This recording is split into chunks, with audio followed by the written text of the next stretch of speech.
درود به هواداران کلامی بده. خوش آمدید به صحیفه 1000 کتاب. کتاب نوبتی که در صحیفه 1000 کتاب معلومات می دهیم کتاب درسی تکنولوژیا برای صنف هشتم مؤسسه های تحصیلات عمومی که طبق نقشه نشر چاپ کتاب های درسی برای مؤسسه های تحصیلات عمومی جمهوری تاجیکستان در سال 2021 آماده و به نشر پیشنهاد شده است. کتاب مذکور برای پسران توصیه گردیده است.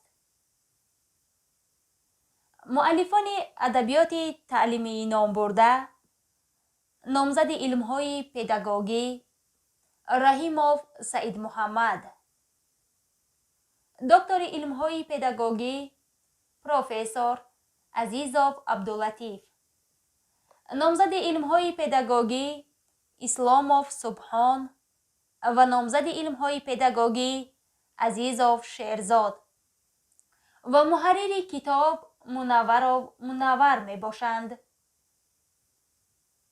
کتاب نام برده از طریق مؤسسه نشریوی معارف سال 2021 آماده شده به نشر پیشنهاد شده است. کتاب از 192 صحیفه یعنی 12 جزء چاپی عبارت است. صحیفه های درونی کتاب دو رنگه، فارزه و مقوا رنگه نشر شده است. کتاب درسی تکنولوژیا تعلیم مهنت برای پسران از طریق جمعیت دارای مسئولیتش محدود میگاپرینت با تعداد 50,000 نسخه چاپ شده است.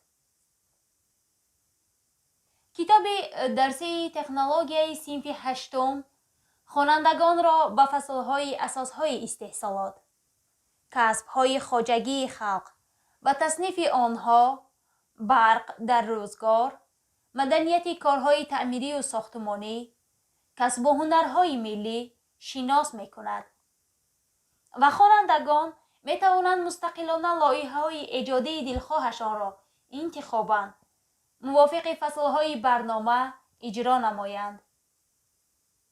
این بود معلومات مختصر بیبلیوگرافی درباره کتاب درسی تکنولوژیا تعلیم مهنت برای پسران برای صنف هشتم مؤسسه های تحصیلات عمومی که سال 2021 چاپ شده است.